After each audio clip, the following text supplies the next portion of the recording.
Če nisi, bom rekla, previden ali pa na nek način odgovoren, mogoče ne, do sebe, predvsem potem hitro lahko spiješ preveč, ne.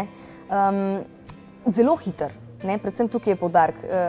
Se mi zdi, včasih si mislimo, da imamo večji prag, da imamo večjo mejo tega, ne, koliko lahko. Ja, potem si kar malo privoščimo, pa tako, ne, pol pa za nami malo pride. Ampak potem je v bistvu tukaj nastopa šele tista ta prava odgovornost, ali se bomo potem usedeli v avto pa se odpeljali domov, ali se ne bomo. Jaz konkretno res zase lahko rečem, da tega nikoli nisem naredila, ne. Sem kdaj spila kaj, tudi kdaj kakšen kozarček preveč, a ne, ampak nikoli, res nikoli takrat se nisem usedla za volan. Ne vem, se mi zdi, da je to pač povsem samoumevno, no, da o tem sploh nihče ne bi nikoli smel razmišljati. Tukaj sploh ni pomislekov. Ne vem, jaz sem si osebno pač skozi leta razvila ali pa v bistvu si pridobila eno orodje, to je pač meditacija, to je joga. Orodje, s katerim si pomagam takrat v težkih trenutkih, da se obrnem navznoter, da se vprašam, kaj je toliko hudega, ne, da pač stvari spet pogledam z distanco, da spremenim, če je le mogoče nekaj, kar mi ne paše, če ne, pač se potrudim to sprejeti in razumeti, a ne.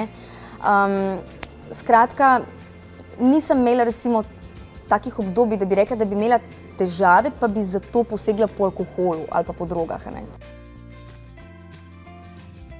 To so pa res hude stvari, to so resne stvari, da se ti usedeš za volan, takrat, ko spiješ preveč in, tako kot sem že prej govorila, ne, povzročiš prometno nesrečo, ne vem, nekdo izgubi življenje zaradi tebe, a ne. Tudi ti lahko izgubiš svoje življenje, ki je dragoceno, seveda, ampak Bog ne daj, da potem nekoga na vesti nosiš, a ne. In to so stvari, o katerih je res treba razmisliti in to je velika odgovornost, ne.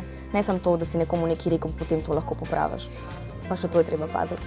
Tako da jaz v bistvu bi tako položila na srce vsem, a ne, tudi sebi.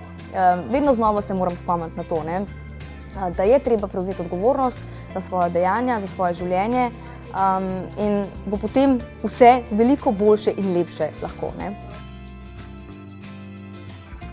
Lahko bi rekla, da pravzaprav živim nekakšno bolj zdravo življenje, no, recimo.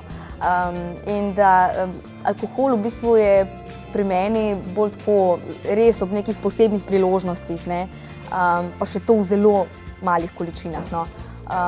Tako da pravzaprav ne bo nikakršen problem, ne, 40 dni pač ne spiti niti kozarčka vina, recimo tudi ob hrani, ne, ni problema. Obožujem vodo, tako da vse v redu.